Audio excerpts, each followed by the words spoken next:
Hello guys, in this video I am going to show you how to add stickers to your video created on the Zepeto application.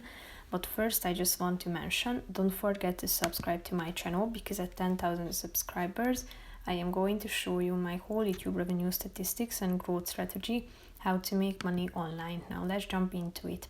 First of all, open the application on your phone.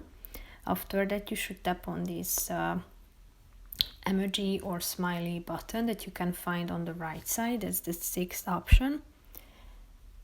And here you can see a bunch of categories that you can choose from, such as hot, Zepeto, cute, fun, and text.